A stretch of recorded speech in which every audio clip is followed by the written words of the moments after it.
यो चिट्ठी लेख्ने यही शेरबहादुर देउवा, यसैको सरकार, अनि यसैको अहिलेको कानुन मन्त्री तत्कालीन त्यो एमसीसीमा सही गर्ने। नेपालको सम्प्रभुता अमेरिकाको नियन्त्रणमा परेको कागजमा किन सही गर्यो? नेपालमा 17,000 मान्छे मार्दा बाबुराम भट्टराई लगायतका यी मान्छेहरू आतंककारी सूचीमा रहेका मान्छे, अमेरिकाले त यिनीहरूको नाउँ आतंककारीको सूचीबाट लेखेको ठाउँबाट नाउँ हटाएको पो त आतंककारी होइन त भनेको छैन नि। तपाईँ एमसीसी पास नगर्नुहोस् त के हुन्छ?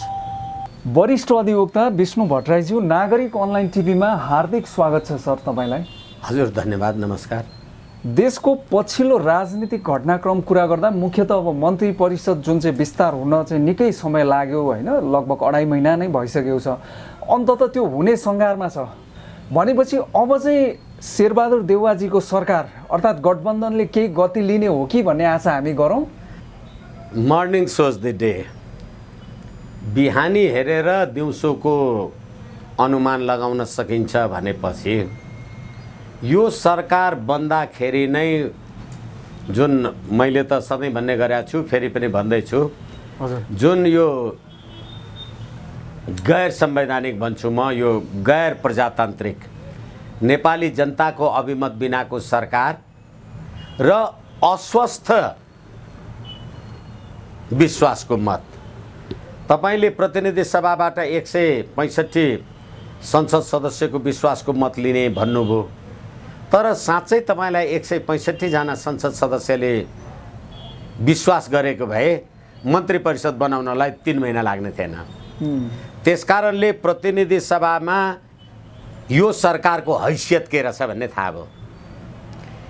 हो, अब एउटा 165 को विश्वासको मत प्राप्त गरेको प्रधानमन्त्रीलाई त्यसलाई आफ्नो सरकारको पूर्णता दिन 3 महिना पनि भ्याउँदैन सक्दैन भने त्यसले 3 महिनापछि चाहिँ राम्रो गर्छ भनेर कसरी अनुमान गर्ने?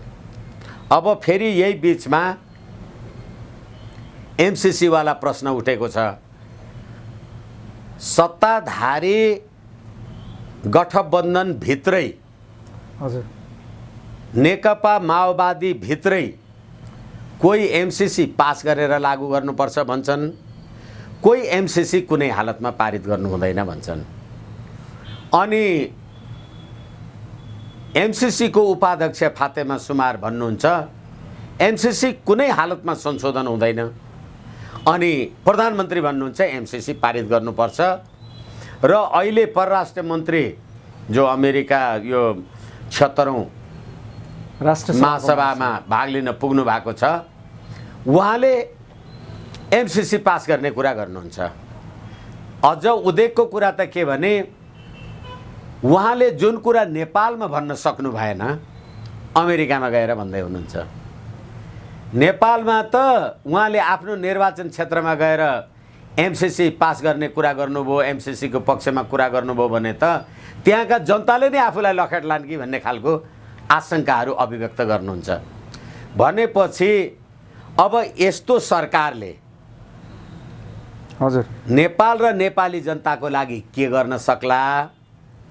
अनि 5 दलीय गठबन्धनको तपाईले जुन न्यूनतम साझा कार्यक्रम भनेर जे राख्नु भएको छ, तपाईले 5 दलीय गठबन्धनको न्यूनतम साझा कार्यक्रम राख्ने बित्तिकै प्रतिनिधि सभामा विश्वासको मत प्रधानमन्त्रीले प्राप्त गरेको भोलिपल्टै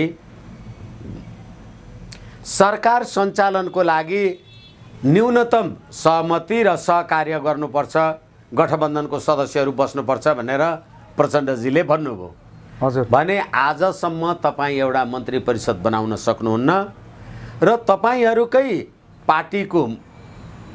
पार्टीबाट गएको एउटा मन्त्री परिषदको सदस्य जनार्दन शर्मा भन्ने अर्थमन्त्रीले फातेमा सुमारसँग एमसीसी को पक्षमा कुरा गर्नुभयो भन्ने सार्वजनिक हुन्छ।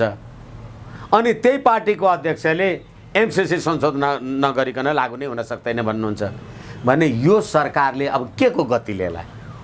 केही आशा छैन तपाईलाई चाहिँ? मलाई चाहिँ मात्रै होइन अर्जुनजी, म तपाईलाई फेरि पनि जिम्मेवारीका साथ भन्न सक्छु, यो 3 महिनासम्म, लगभग 3 महिना पुग्दा नपुग्दा, 70 दिन पुग्दा नपुग्दा यो सरकारको गठबन्धनको एउटा घटकले के भन्नुभयो पुष्पकमल दाहालजीले अस्ति भदौ 32 गतेका दिन भनेदेखि यो संविधान नै प्रतिक्रियावादी संविधान भयो, अब यो संविधान चाहिँ फालिदिनुपर्छ भनेर भन्नुको तात्पर्य सर्वहाराको अधिनायकवादको नाउँमा तपाईँले 17,000 नेपाली जनता शहादत प्राप्त गर्नुभयो। अनि तपाईँ संसदीय प्रजातन्त्रमा आउनुभयो। अनि सन् 50 को नेपाल भारत सन्धिको विरुद्धमा भारतको विरुद्ध सुरुङ युद्ध गर्न लगाउनु भयो। अहिले आएर भारतको कम्फर्टेबल सरकार बनाउनुहुन्छ भने तपाईँ दिमाग त ठिक ठाउँमा छ। अब संविधान पनि उहाँले प्रतिक्रियावादी संविधान भनेपछि त तपाईँहरू पनि संविधानको विरोधी हो नि सर, एकै किताब पो होला जस्तो भयो त यो त। अब एकैछिन यो संविधान अहिले पुष्पकमल दाहालजीले यो प्रतिक्रियावादीको संविधान हो भन्नुभयो र संविधान निर्माणमा नै हामीले नोट अफ डिसेन्ट लेखा छ भनेर भने। त्यसै गरेर मधेसवादी दलहरू त संविधान बनाउँदा त बहिष्कारै गरेर हिँडेका थिए। भारतले नाकाबन्दी गरेको कुरा मधेसवादीको दलको समर्थन, विरोध, पक्ष विपक्ष, अब यो त्यो कुरा आफ्नो ठाउँमा छ। त्यसै गरेर त्यतिखेरको राजावादी पार्टी होइन गणतन्त्रको संविधान होइन हामी त राज संस्थावादी हौँ भनेर तिनीहरूले पनि नोट अफ डिसेन्ट लेखेका थिए। भनेपछि यो संविधान बनाएकोले अहिले पुष्पकमल दाहालजीले त्यसो भन्नुभयो। त्यसकारण वकिल साहब तपाईँलाई पनि यो त फेभरेबल कुरा भयो भनेर भन्नुहुन्छ भनेदेखि त उहाँहरू जुन धतुरो खाएर बौलाउनु भएको मान्छे थियो र उहाँ जसले त्यतिखेर माओवादी जनयुद्ध सुरु हुँदा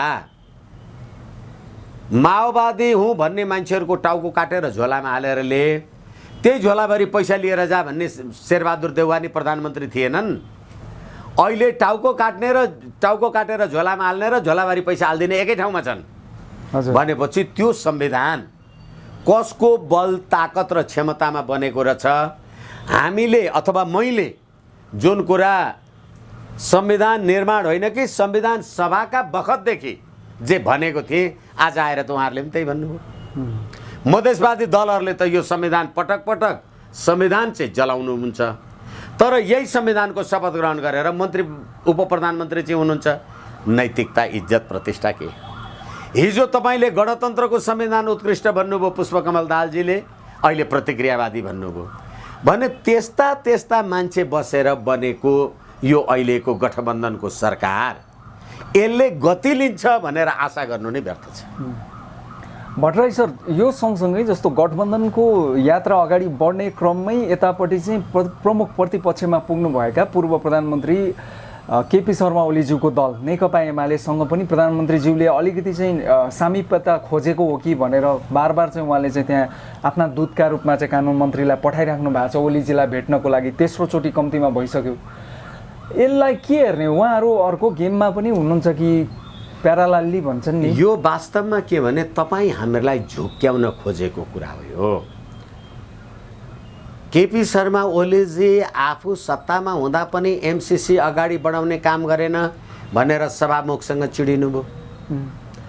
अस्ति फातेमा सुमार आएर पहिले त केपी शर्मा ओलीलाई नै भेट्न गइन्। तपाईँहरू एमसिसी अगाडि बढाउनुहोस् भन्दा होइन अब मेरो भूमिका परिवर्तन भयो, म सरकारमा भइन बल सरकारको कोर्टमा छ उसलाई गएर भन्नुहोस् भन्नुभयो। हिजो तपाईँ प्रधानमन्त्री हुँदा एमसिसी ठिक देख्ने र तपाईँ पारित गर्न खोज्ने, अहिले तपाईँ सत्ता बाहिर हुँदा चाहिँ एमसिसी खराब हुने त होइन होला नि। त्यो त जे लेखेको छ त्यो त राति भए पनि अक्षर त्यही होला, दिउँसो भए पनि त्यही होला, अमेरिका भए पनि त्यही होला, नेपाल भए पनि त्यही होला। तर हाम्रा दलका अथवा यो राज्य प्रणालीका नेताको नैतिकता, चरित्र, पात्र, प्रवृत्ति हेर्नुहोस् न मात्रै मैले नागरिक अनलाइनलाई निवेदन गरेको। हजुर, यसकारणले गर्दाखेरि यो भित्रभित्रै भूमिका भनेर यो बाहिर देखाउने हो। किनभने यिनै शेरबहादुर देउवा र केपी शर्मा ओली भएर त एमसिसी पास गर्न त्यतिखेर लागेकै हुन्। त्यतिखेर नेकपाको पार्टी अफिसले झलनाथ खनालको संयोजकत्वमा एमसिसी अध्ययन कार्यदल बनाउँदाखेरि झलनाथ लगायतका मान्छेहरूले त एमसिसी संशोधन नगरी पास हुँदैन भनेकै हो। अहिले पुष्पकमल दाहालजी त्यही भन्नुहुन्छ, देव गुरुङजी त्यही भन्नुहुन्छ भनेपछि शेरबहादुर देउवाले बालकोटमा केपी शर्मा ओलीलाई ज्ञानेन्द्र बहादुर कार्कीलाई पठाउनुहुन्छ। मलाई लाग्छ धेरैचोटि मैले भनेको छु, यही ज्ञानेन्द्र बहादुर कार्की हो जो 14 सेप्टेम्बर 1917 एमसिसीमा सही गर्ने मान्छे।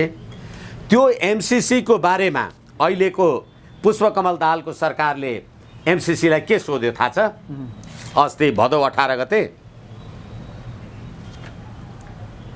अमेरिकाको वर्तमानमा भएको कानुन भविष्यमा बन्ने नीतिको उल्लङ्घन भएमा सम्झौता अन्त्य गर्ने भन्ने प्रावधानले नेपालको आफ्नो अस्तित्व सार्वभौम अधिकार नै अमेरिकी नियन्त्रणमा परेको देखियो। नेपालको सार्वभौमिकता बाँकी छ। यो चिठी लेख्ने यही शेरबहादुर देउवा, यसैको सरकार, अनि यसैको अहिलेको कानुन मन्त्री तत्कालीन त्यो एमसिसीमा सही गर्ने। नेपालको सम्प्रभुता अमेरिकाको नियन्त्रणमा परेको कागजमा किन सही गर्यो? अनि त्यसलाई पास गर्ने अब नेपाल सरकारले सोधेको प्रश्न नम्बर 11 मैले तपाईँलाई पढेर सुनाएँ। हजुर, त्यसको जवाफमा एमसिसीले के लेख्यो? अमेरिकाको कानुन वा नीतिको उल्लङ्घन गर्ने कुनै पनि कार्यका लागि एमसिसीको अनुदान प्रयोग गर्न पाइँदैन। एमसिसी कहाँ लागू हुँदैछ? यदि भयो भने नेपालमा। कसका लागि लागू हुँदैछ अरे? नेपालीहरूका लागि। नेपाली जनतालाई थाहा छ के कुरा गर्यो भने अमेरिकी कानुनको उल्लङ्घन हुन्छ? थाहा छ तपाईँलाई अमेरिकी कानुन? मलाई थाहा छ। अमेरिकी नीति तपाईँलाई थाहा छ? अनि यो त अमेरिकाको नीतिको उल्लङ्घन भयो भने के गर्नुहुन्छ? मलाई थाहा छ, मलाई थाहा छैन। अब त्यति मात्रै होइन, कुनै पनि कार्यको लागि एमसिसीको अनुदान प्रयोग गर्न पाइँदैन भन्ने कुरा दफा 5(1) ख 3 ले जोड दिएको छ। उक्त दफाको उद्देश्य एमसिसी अनुदानको उपयोगको सन्दर्भमा सीमित गर्नु हो। अब सुन्नुहोस् फेरि। हजुर, तर एमसिसी बाहेकका अन्य सहायताको हकमा नेपाल सरकारको सार्वभौमिकतामाथि कुनै बाध्यता छैन भनेपछि एमसिसी चाहिँ सार्वभौम सत्ताभन्दा माथि रहेछ कि रहेछ? त्यो लागू गर्नलाई कहिले तपाईँ बालकोट जाने, अनि कहिले बालकोटबाट बालुवाटार आउने, अनि कहिले बुढा नीलकण्ठ पुग्ने र बुढा नीलकण्ठको फेरि बालुवाटार आउने, अनि सिंहदरबारमा तपाईँहरू जहाँसुकै घुम्नुहोस् न, लेख्या त यही हो नि, कागज त यही हो नि, पत्र यही हो नि। अनि फातेमाले फर्किँदाखेरि के भन्नुभयो भने पुष्पकमल दाहाल लगायतका मान्छेहरू त संशोधन नगरी लागू गर्दिन भन्छ। फातेमाले 5/27 गते फर्किँदा के भन्नुभयो भने एमसिसी सम्झौता संसदबाट अनुमोदन नभई कार्यान्वयनमा जाँदैन भने 51 करोड डलरको सहायता संसदबाट किन अनुमोदन हुनु पर्यो? यदि यो सहायता हो भने संसदको अनुमोदन किन चाहियो? संसदको अनुमोदन होइन भने यो सुरक्षा रणनीति भन्दा बाहेक के हो त? अहिलेको परिस्थिति जुन किसिमको जनताहरूमा जुन किसिमको आक्रोश छ एमसिसी प्रति नि सर, यस्तो अवस्थामा अहिलेका राजनीतिक दलहरू, शेरबहादुर देउवाजी भन्नुहोस् अर्थात् अरू पोलिटिकल लिडर्सहरूले यसलाई पास अर्थात् संसदमा टेबल गरेर यसलाई चाहिँ अनुमोदन गराउलान् भन्ने तपाईँलाई लाग्छ बिना संशोधन? यद्यपि अमेरिकाले संशोधन हुँदैन एमसिसीले भनिसकेको अवस्था हो। अब एकैछिन तपाईँ र मैले एउटा सम्झौता गऱ्यौँ, तपाईँले संशोधन हुँदै हुँदैन भन्नुहुन्छ। हजुर, मैले संशोधन गरेर संसदमा कसरी लान सक्छु? सम्भव छ? छैन। जुन कुरा सम्भव छैन भने संशोधन गरेर लागू गर्छु भन्ने पाखण्डी हो कि होइन? हो। अनि यो नारायण खड्का भन्ने मान्छेले हिजो अमेरिकामा के भन्यो? एमसिसी संशोधन हुँदैन। अनि पुष्पकमल दाहाल यो सरकारको 5 दलीय गठबन्धन हो कि होइन? एकदमै हो, उहाँ त महत्त्वपूर्ण खम्बा हो। अनि सरकार के हो त? नारायण खड्काले भने चाहिँ सरकारको कुरा हो कि प्रचण्डले भने चाहिँ हो? यो सरकार हो यो कि गाई यात्रा हो? अब फेरि अमेरिकाका लागि तत्कालीन नेपाली राजदूत भएको मान्छेले, हजुर, शङ्कर शर्मा भन्ने मान्छेले यो आर्थिक सम्झौता मात्रै हो भन्छ। चीनका लागि अमेरिकाका राजदूत भएको त्यो के अरे यो टङ्क कार्की भन्ने मान्छेले होइन यो त सार्वभौम सत्तामाथिको आक्षेप हो भन्छ। नेपाली जनताले के बुझ्ने? र नेपालको सम्प्रभु सत्ता अमेरिकाको नियन्त्रणमा पुग्यो भनेपछि नेपालको सार्वभौम सत्ता अमेरिकामा पुर्याउने तपाईँ राष्ट्रवादी कि राष्ट्रघाती कि के हो तपाईँहरू? अनि त्यो सरकारले गति लिएर नेपाली जनताले सुख शान्ति सुविधा पाउने कि नेपालको सम्प्रभुता समाप्तोन्मुख भएर जाने? त्यही सरकार तपाईलाई टुक्र्याउनका लागि अध्यादेश ल्याउने, त्यही सरकार उसलाई जोड्नका लागि अध्यादेश फिर्ता गर्ने भने यो भन्दा ठुलो नौटङ्की के हुन्छ? त्यसकारणले गर्दाखेरि नेपालको सम्प्रभुताको रक्षा गर्ने सरकार हो यो। र परराष्ट्र मन्त्रीले दोहोऱ्याएर भन्दैछु म, अमेरिकामा एमसीसी सम्झौता संशोधन हुन सक्दैन भन्ने र यति ठुलो गिजोले यसलाई यो एमसीसीलाई नेपालमा कि नेपालमा गएर त मैले मेरो निर्वाचन क्षेत्रमा त्यो भन्न पनि सक्दिनँ भनेर तर्सिने भनेपछि नेपाली जनताको हितमा रहेछ। तपाईँले मात्रै पढ्नु भएको छ, तपाईँले मात्रै जान्नु भएको छ, नेपाली जनता जान्दैनन्, पढ्या छैन। यस सन्दर्भमा एउटा चिनिया आर्टिकल सार्वजनिक भएको छ। सरकारी कुरा होइन है यो, एउटा कसैले आफ्नो विचार अखबारमा राख्यो र त्यसले के भन्यो भने अमेरिकाले नेपालका राजदूत, प्रधानमन्त्री, मन्त्रीहरू सबैलाई हैकम चलाउन सक्छ, तर नेपालका 3 करोड जनतालाई हैकम चलाउन सक्दैन रहेछ भन्ने कुरा त फातेमा सुमार फर्किँदा थाहा भयो नि। सरकारको ताकत भए त पास गर्थ्यो अर्जुन लिम्बू नागरिक अनलाइन। तपाईँ नागरिक भएर सोच्नुहोस्। र चिनियाहरूले के भने जतिखेर पुष्पकमल दाहाल र केपी शर्मा ओलीजी, माधव नेपालजीहरूको एउटै पार्टी थियो, त्यतिखेर नेपालमा कोरोना महामारी हुँदाखेरि यिनीहरूले चीनको कम्युनिस्ट पार्टीसँग भर्चुअल बैठक गरेर के भनेदेखि नेपालमा कम्युनिस्ट शासनको स्थिरताका लागि उहाँहरूले एमओयू गर्नुभएको छ, मेमोरेन्डम अफ अन्डरस्ट्यान्डिङ, कम्युनिस्ट शासनको स्थिरताका लागि। तर नेपालको राज्य व्यवस्था के हो? संसदीय शासन व्यवस्था। संसदीय शासन व्यवस्थामा कम्युनिस्ट शासनको स्थिरताको लागि सही त गर्नुभयो, तर संसदीय व्यवस्था त कहाँबाट ल्याउनु? पारिबाट ल्याउनु 12 बुँदे गरेर। अनि 12 बुँदे गर्नको लागि पश्चिमा र दिल्ली चाहिने, अनि चीनसँग स्थिरताको सही गर्ने। हेर्नुहोस् है कति घटिया छन् यिनीहरू भनेर। अनि त्यति मात्रै नभएर यिनै पुष्पकमल दाहाल भन्ने मान्छे होइनन्, हजुर, भारतको कम्फर्टेबल सरकार, विदेशीको कम्फर्टेबल सरकार। अनि अहिले एमसीसी पारित गर्दाखेरि म हेग जान पाएँ भने ठुलो मान्छे हुन्छु भन्ने मान्छे, नेपालमा 17,000 मान्छे मार्दा बाबुराम भट्टराई लगायतका यी मान्छेहरू आतंककारी सूचीमा रहेका मान्छे, अमेरिकाले त यिनीहरूको नाउँ आतंककारीको सूचीबाट लेखेको ठाउँबाट नाउँ हटाएको पो त आतंककारी होइन त भनेको छैन नि। तपाईँ एमसीसी पास नगर्नुहोस् त के हुन्छ? गर्नुहुन्छ, 3 करोड नेपाली जनता पक्षमा छैनन्, गर्नुहुन्न, तपाईँ के गर्नुहुन्छ? प्रचण्ड र बाबुरामजी सबैभन्दा पहिलो निशाना भनेपछि अब त्यति मात्रै होइन, शेरबहादुर देउवा पनि, इन्क्लुडिङ केपी शर्मा ओली, यिनै बाबुराम भट्टराई होइनन्, यिनै शेरबहादुर देउवा होइनन्,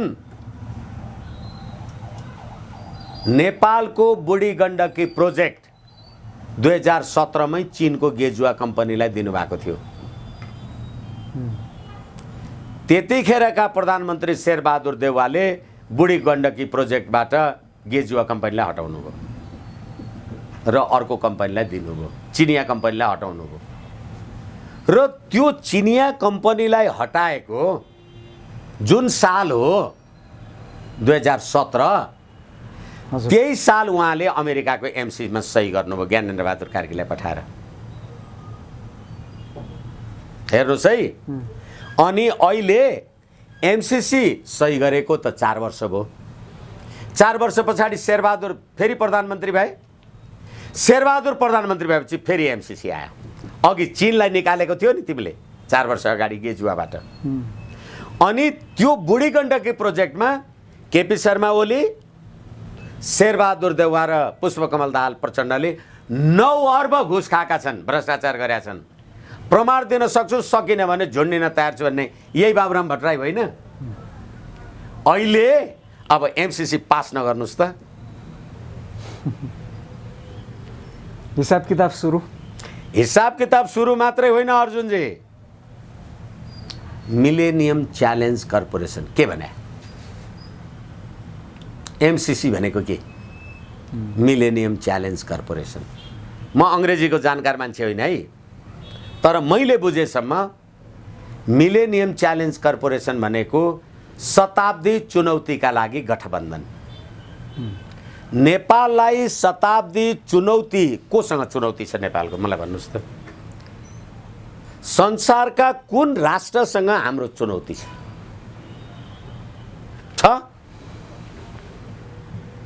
किन तपाईँले चुनौतीमा सही गर्नुभयो? अनुदान हो भने ग्रान्ट भनेर किन सही गर्नु भएन? तपाईँलाई म 50 करोड दिँदैछु अथवा तपाईँ मलाई 50 करोड दिँदै हुनुहुन्छ, म गरिब छु, 4 वर्ष भयो म त्यो पैसा लिन्न, तपाईँ लि भनेर मलाई कोच्याउन घरमा आउनुहुन्छ भए। तर के भन्नुहुन्छ? च्यालेन्ज। त्यो च्यालेन्ज भनेको एसियाका सर्वशक्तिमान राष्ट्र चीन र भारतको बीचमा हामी छौँ।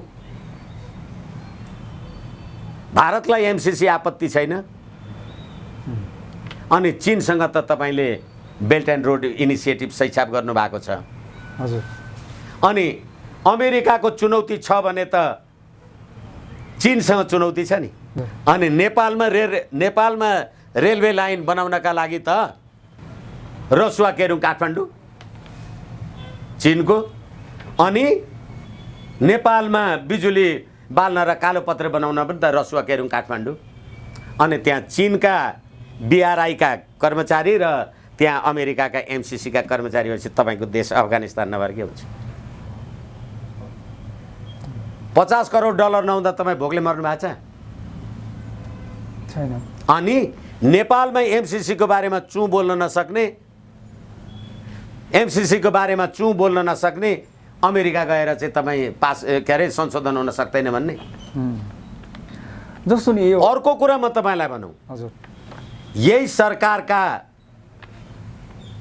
पात्रहरू, बहुत ठुलो नेता, तपाईँ हामी नेपाली जनताले भोट दिएका मान्छे, एमसिसी पारित नगर्नु भनेको, नेपालीहरूले पारित नगर्नु भनेको कुकुरलाई घिउ नपचे जस्तो हो भनेर आम संसारमा भन्यो। म नाम लिन्न। नेपाली जनतालाई कुकुर भन्ने तपाईँको कुकुर हुन् नेपाली जनता। यो एमसिसीको विरोध गर्ने थाहा छैन नेपाली जनतालाई।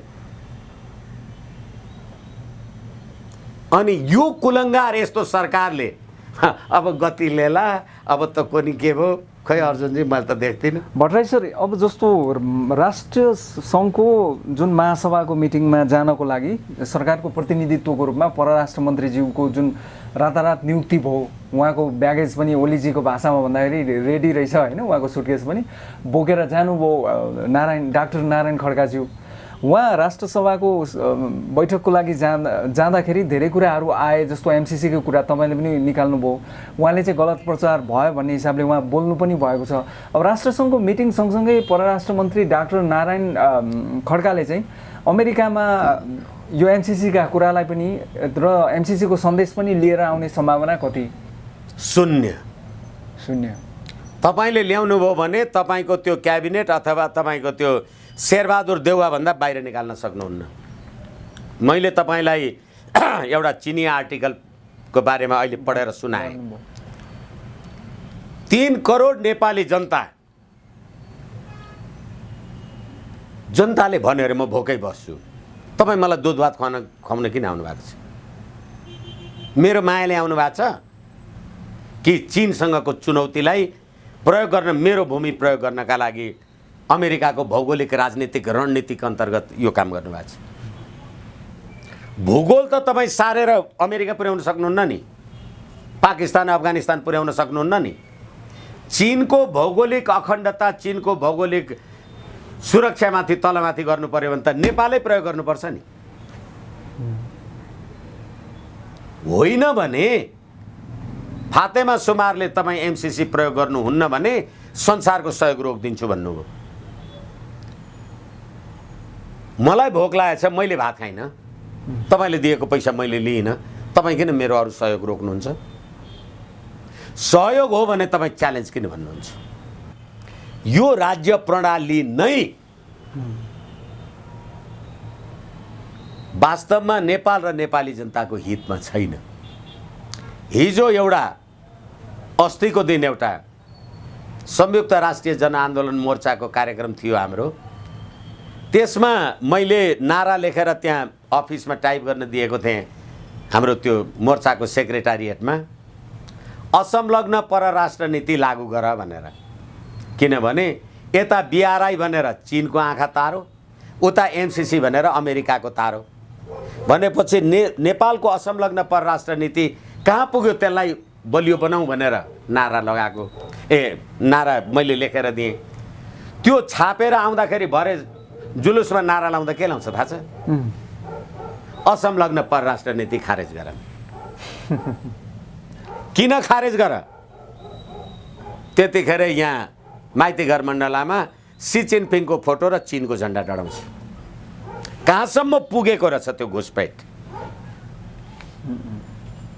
यस कारणले गर्दाखेरि यो नेपालको सम्प्रभुता भारत अमेरिकाको नियन्त्रणमा पुगेको देखेँ भनेर चिठी लेख्ने यो सरकार, नेपाली जनताले एमसिसीको विरोध गर्यो भनेर नेपाली जनतालाई कुकुर भन्नेहरू, त्यसको सरकारलाई सलाम गर्ने यो राज्य व्यवस्था, यी पतितहरूलाई।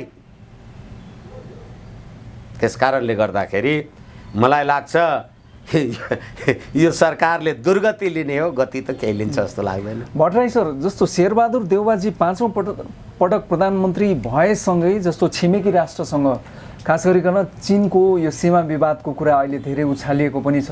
सरकारले चाहिँ एउटा टोली बनाएर गर र जस्तो चीनसँग धेरै समस्याहरू छन् भन्ने कुरा अहिले एक्सपोज भइराखेको अवस्था छ।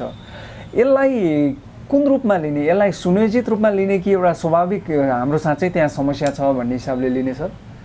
होइन, सिमानाको सुरक्षा गर्नुपर्छ जुनसुकै सरकार राष्ट्र आयो भने पनि। तर के भने अमुक मान्छे प्रधानमन्त्री हुँदा चीनसँगको सीमा विवाद उछालिने, अमुक मान्छे प्रधानमन्त्री हुँदा भारतसँगको सीमा विवाद उछालिने भनेपछि तपाईँ हामी दुईजना नेपाली मध्ये को नेपाली हो भन्ने मान्छे नपाइने भयो। होइन, सीमा विवाद छ भने तपाईँ प्रधानमन्त्री भए पनि छ, म प्रधानमन्त्री भए पनि छ, तर अमुक मान्छे आउँदा बढ्ने र अमुक मान्छे आउँदा घट्ने भएपछि हामी वास्तवमा नेपाल र नेपाली जनताका लागि त हौँ भन्ने प्रश्न उठ्ने। यही शेरबहादुर देउवा विदेशी ज्वाइँलाई नागरिकता दिनुपर्छ भन्ने मान्छे, अनि नेपालको राष्ट्रभाषा देवनागरी लिपिमा सरकारी कामकाजको भाषा देवनागरी लिपिमा नेपाली भाषा हो भनेको यही संसद हिन्दीमा शपथ ग्रहण गराउने।